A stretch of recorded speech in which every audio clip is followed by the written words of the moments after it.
Coach Rang and the Trine Thunder women's basketball team already 5 games into the conference schedule, 4-1 coming into the week. What's it like coaching such a young team? You have only one senior on the roster. What's that been like so far?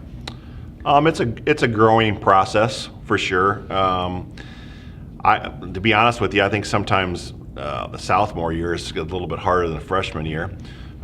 In that sense, that last year we had such a senior-led group that they just kind of were in the scenes, but now they're in the mix and they got to score for us and do some things. So it gets a little tougher. And this freshmen still haven't tried to figure it out a little bit. They're getting there. They're playing well, but they have their ups and downs as well. But I think Katie and Shay and our upperclassmen have done a really good job incorporating them and trying to get them up to speed in what we do. Well, I told you before we came on today, I'm a huge Katie Steers fan. I just love the way she plays. She plays incredibly hard, and you were telling me that is really hopefully contagious for the rest of the team, right? Yeah, that's the culture we've kind of built. We want to be hard-nosed, tough, and she's that. Obviously, she's the piston that drives the engine for us, and I think as she goes, we go. That's on both ends. Defensively, she's out there getting into people and getting up into people and communicating and all that stuff. And then offensive-wise, she runs our team. She's the quarterback, and so she's done a fantastic job. When we recruited her, she wasn't a point guard. Unfortunately, a couple years ago, we had a point guard that went down in the middle of the season, and we kind of transformed her into a point guard, and she has done a fantastic job. Well, I love a point guard that can play hard-nosed defense, get a defensive rebound, lead the break herself, get into transition. The versatility with Katie Steers has been really fun to watch. And I know as a coach, that takes a lot of pressure off the team. Yeah, especially her being a senior and her being through the wars and everything like that. She knows what it takes.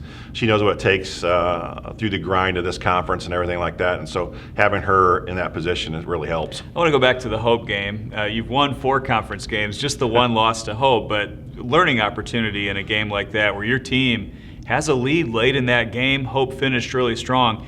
What can you take away against a quality loss like that matchup against Hope? Well, I think the games that we have lost, we've lost mostly in the fourth quarter. And with a young team, sometimes you're just trying to figure out how to get through that in the fourth quarter and things like that. So we're learning from those experiences. Hopefully we can close better a little bit. I mean, we got good shots in that Hope game, being up 5. We just didn't knock them down. We were the same situation at University of Chicago against a top 25 team.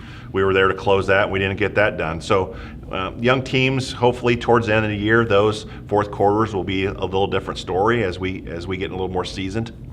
Tara Benevich shooting 42% from the three-point line. Obviously, her teammates are finding her in spots that she likes. It's a team effort. Everything that you do, I know, is built around a team. But when you have a kid who can shoot 42% from outside the arc on quite a few attempts, that's something that's helpful, right? Yeah, she does a really good job.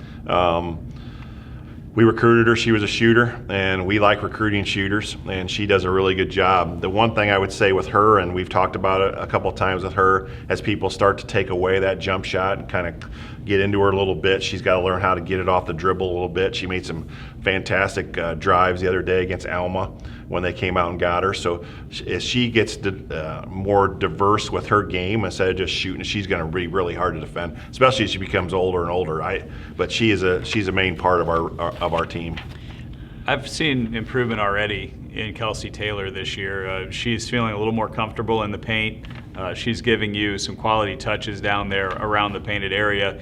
How have you seen her grow and develop, and how can she continue to improve as one of the bigs on this squad? Yeah, she's another one that played, a little bit last year in a backup role, and now she's a sophomore, and she's one of those ones that have had to step up her game, and she's done a really good job. She just needs to continue to refine the footwork and those post moves a little bit.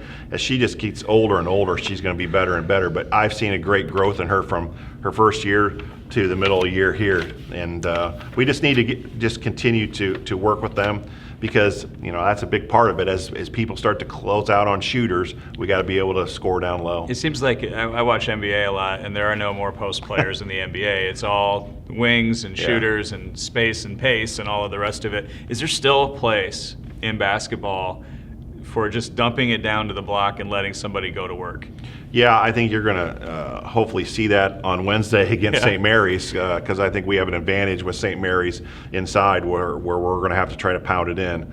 And then if a double team comes, they try to double us a little bit in the post last time, so we got to be able to kick that out when the double team comes and feel that. But yeah, for our sake, I think it's a big part of what we do. Okay, you're back at MTI for some home cooking this week. 2 home games. The great Trine Thunder fan base will be out there cheering on your team. It's got to be great to play at home, and these 2 conference games are big this week too, aren't they? Yeah, any game in this conference is a tough, because if you lose one going down the stretch, you don't know if you're going to be able to make it up with the Hopes and Albions of the world.